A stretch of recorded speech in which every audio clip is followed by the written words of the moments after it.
तो चलिए दोस्तों, मैं आप लोगों के बीच में आज करंट अफेयर से संबंधित एक बात लेकर आया हूँ। इसमें है कि हम लोग को वैक्सीन पर जीएसटी हटाने से फ़ायदा है या नहीं। यानी अभी के फ़िलहाल के दौर में बंगाल के सीएम ममता बनर्जी वित्त मंत्री निर्मला सीतारमण से एक आवेदन भेजी है कि आप जीएसटी को हटा दीजिए। वैक्सीन पर जो जीएसटी है उसको हटा दीजिए।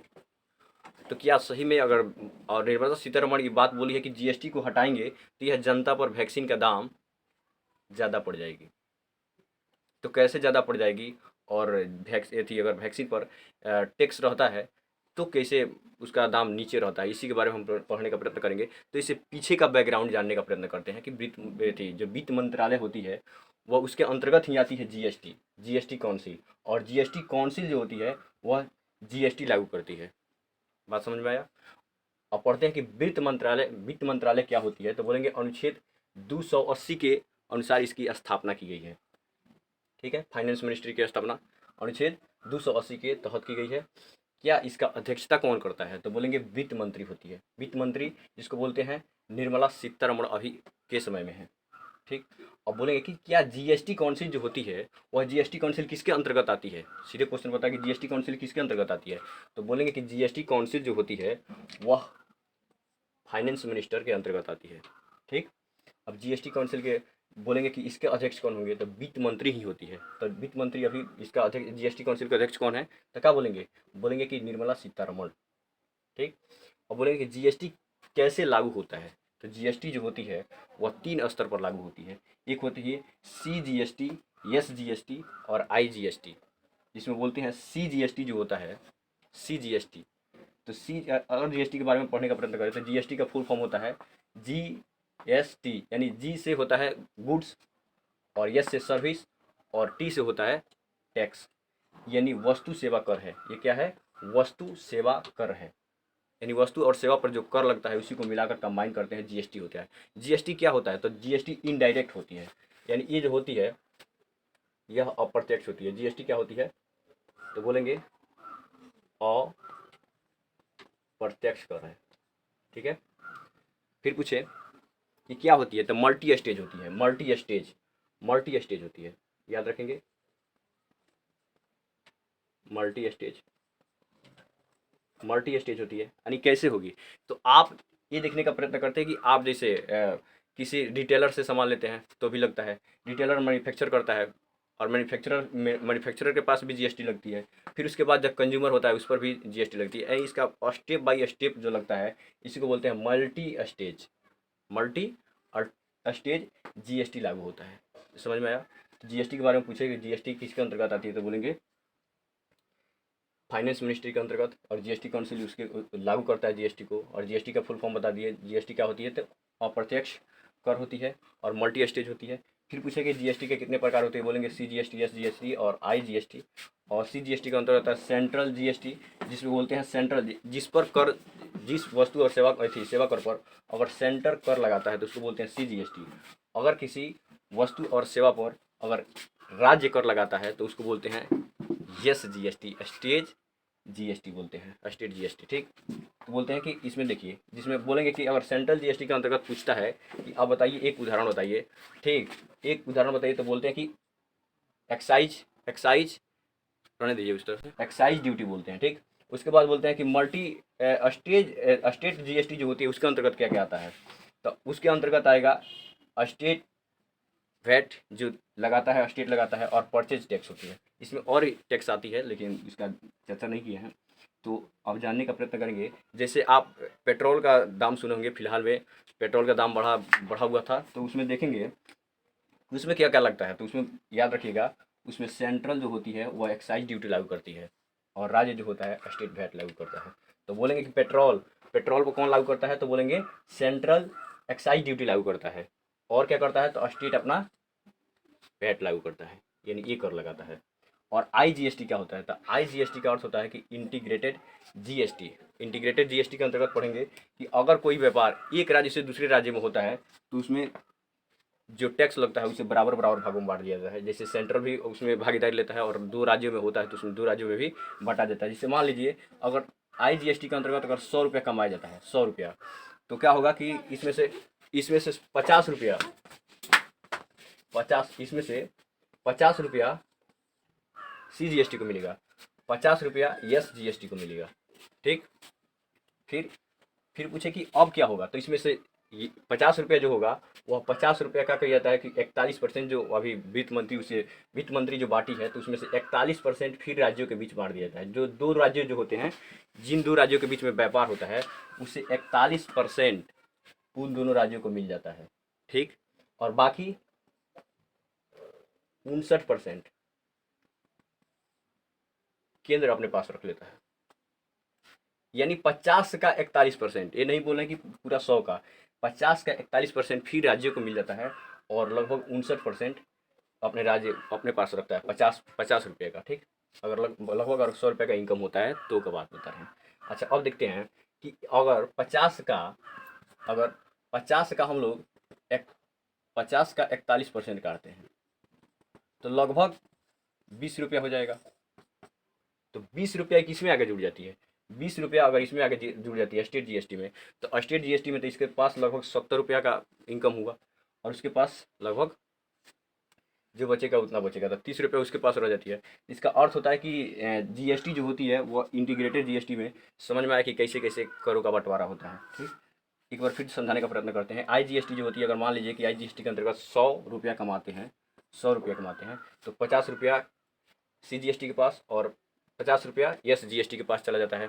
ठीक, तो बोलेंगे कि फिर 50 रुपये का क्या होता है कि वित्त मंत्री जो होती है, वित्त मंत्रालय, वो क्या किया है कि जो मतलब 17वां सेशन लागू किया है, तो उसमें क्या किया जाता है, तो उसमें क्या करते हैं कि 14 इसके करते हैं 41% इसे बांटते हैं, 41% फिर राज्यों के बीच में बांट देते हैं, और 59% केंद्र अपने पास रख लेता है। इतना बात समझ में आया। तो अब देखते हैं कि क्या अगर क्वेश्चन पूछे कि आप बताइए जीएसटी के अंतर्गत कितने वस्तुओं को लाया गया है, तो जीएसटी के अंतर्गत वस्तुओं की अगर गिने तो टोटल 1300 वस्तु आ जाती है, 1300 वस्तु आ जाती है। और सर्विस के अंतर्गत देखें तो सर्विस में लगभग 500 सर्विस आती है, यानी 500 सेवाएं इसमें लागू की गई है, इसके अंतर्गत ही आ जाती है। ठीक, तो आगे हम लोग पढ़ेंगे कि अब जीएसटी अगर लागू करते हैं वैक्सीन पर तो क्या मतलब सही में उचित होगा कि नहीं होगा। लेकिन इससे पहले हम लोग एक चीज़ और जानते हैं कि जीएसटी प्रकार जो होती है, जीएसटी प्रकार वह कर प्रकार इस प्रकार से लागू करती है, इसमें रेट जो होता है वह बड़ा मायने रखेगा, क्योंकि ये बताएंगे तो आपके लिए बेहतर होगा जानना। ठीक ना। तो इसमें देखते हैं कि कर कितने प्रकार की होती है जीएसटी में। तो एक होता है 5%, 12%, 18% और 28%। क्या बोलेंगे कि जीएसटी में कितने प्रकार की कर लगती है, तो 4 प्रकार की, 5%, 12%, 18% और 28%। ये जो होती है वो वस्तु पर लागू होती है, और ये जो होती है वह सेवा पर लागू होती है। इस चीज़ को याद रखेंगे, और इन्हीं दोनों चीज़ को लेकर हम आगे बैकग्राउंड को बढ़ाएंगे। जो अगला लेक्चर हम आप लोगों के बीच में ला रहे हैं, इसका अगला पार्ट है। तो चलिए दोस्तों चलते हैं। जीएसटी अगर वैक्सीन पर लागू रहता है, जीएसटी लागू रहने पर वैक्सीन का दाम, इसके बारे में प्रयत्न करते हैं कैसे अगर जीएसटी लागू रहता है, तो उसके बारे में जानेंगे आगे। कि वस्तु देखिए, अगर मान लीजिए कि हमको चाहिए, अगर कंपनी को चाहिए वैक्सीन बनाने के लिए, तो वैक्सीन बनाने के लिए उसको क्या चाहिए, एक तो ऐसे ढक्कन चाहिए ताकि वो क्या कर सके, ड्रग्स को रोक सके। ठीक, तो पहुंचाएगा, ये वस्तु लाती है, तो वस्तु को हम जानते हैं कि अगर मान लीजिए कि 100 रुपये का वस्तु खरीदता है, तो उस पर वस्तु का कर कितना लगता है जीएसटी के रूप में, तो 5%। तो इस प्रकार इसका दाम कितना हुआ, 105 रुपया। फिर उत्पादक क्या करता है, इस चीज़ को स्टोरेज रखेगा कहीं, तो किसी न किसी चीज़ से सेवा मांगेगा, तो क्या करेगा, किसी वस्तु को रखने के लिए कोई स्थान चाहिए या कोई गोदाम चाहिए, तो उसमें रखेगा। तो रखने के लिए क्या होती है, एक प्रकार की सेवा देती है, अर्थात एक प्रकार की सेवा देगी, तो सेवा पर कितना परसेंट लगता है कर, तो 18%। तो 100 रुपया अगर मान लेते हैं कि अगर रखने के लिए ले रहा है, तो 18% रुपये जीएसटी लेगा। इस प्रकार ये कितना हुआ, 118 हो गया। अब पूछें कि बताइए तब उत्पादक को अगर वैक्सीन पूरा उत्पाद कर लेता है, तो वैक्सीन के बनाने में उसे कुल कितना रुपया खर्च हुआ, तो अभी तो उसको पूरा टोटल खर्च हुआ 223 रुपया, 223 रुपया हुआ। तब तो दाम रखेगा 223 नहीं रखता है, लेकिन याद रखना चाहिए कि 223 रुपया वैक्सीन नहीं रखेगा दाम, वो रखेगा ₹200 उस जीएसटी को हटा देता है। जीएसटी यहाँ से 5% और 18% हटा देगा, ₹200 रखेगा। अब प्लस लाभ हेतु अगर ₹50 कमाना चाहता है, लाभ हेतु अपने ₹50 कमाना चाहता है, तो ₹50 इसमें ऐड करेगा। तो उसका दाम रखा ₹250, ₹250 रखा।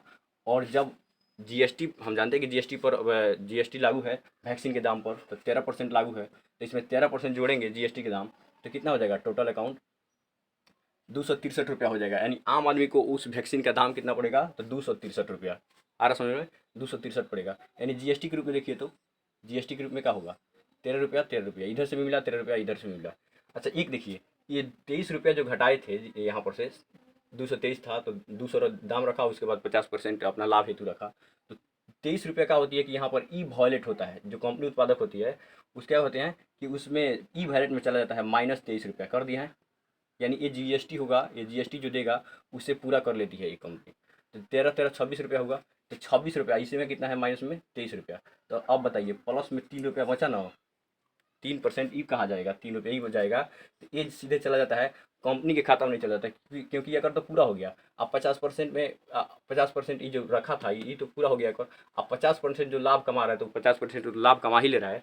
तो 3% जो ₹3 बचता है वह केंद्र सरकार के खाता में चली जाती है, केंद्र सरकार की खाता में चली जाती है। ठीक है, तो जब केंद्र सरकार चली यानी मोदी की सरकार की खाता में आ जाएगी। और इस प्रकार अगर जीएसटी लागू करते हैं तो वो जीएसटी से फ़ायदा किसको होती है? केंद्र सरकार को फ़ायदा होती है।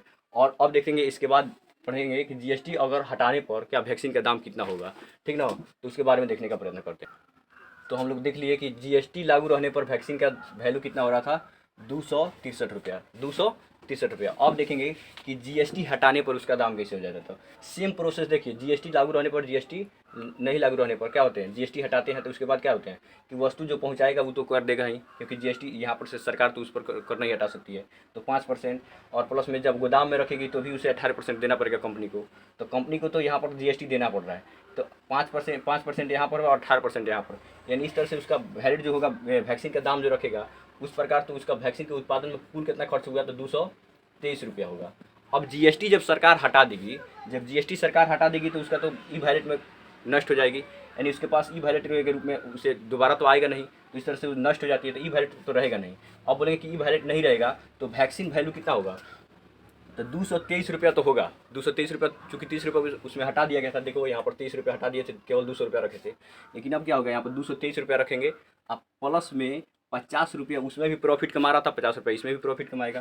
तो ₹50 प्रॉफिट जोड़ेंगे तो तो 223 और प्लस 50 तो कितना हो जाएगा? ₹273। अगर जीएसटी हटाते हैं तो उस वैक्सीन का वैल्यू कितना हो जाता है? ₹263। इस प्रकार कंपनी को नफ़ा होती है। और यहाँ पर आम आदमी को जो जीएसटी लागू होने पर ₹263 मिल रहा था, अब हो रहा है ₹273 में। ठीक है, तो इस पर देखते हैं कि जीएसटी को हटाएंगे तो केंद्र सरकार को भी घाटा होगी और आम आदमी को भी घाटा होगी, कंपनी से फ़ायदा कर सकती है। ठीक ना, तो सबसे पहले सोचेंगे कि जीएसटी इस पर नहीं हटा सकते हैं। यानी अब कोई व्यक्ति बोले कि क्या वैक्सीन पर जीएसटी को हटाना चाहिए या नहीं, तो आप इसे पूरा विस्तृत रूप से समझा सकते हैं। ठीक है, चलिए आगे लेक्चर में मिलते हैं, तब के लिए थैंक यू। इसका स्क्रीन शेयर ले लीजिएगा।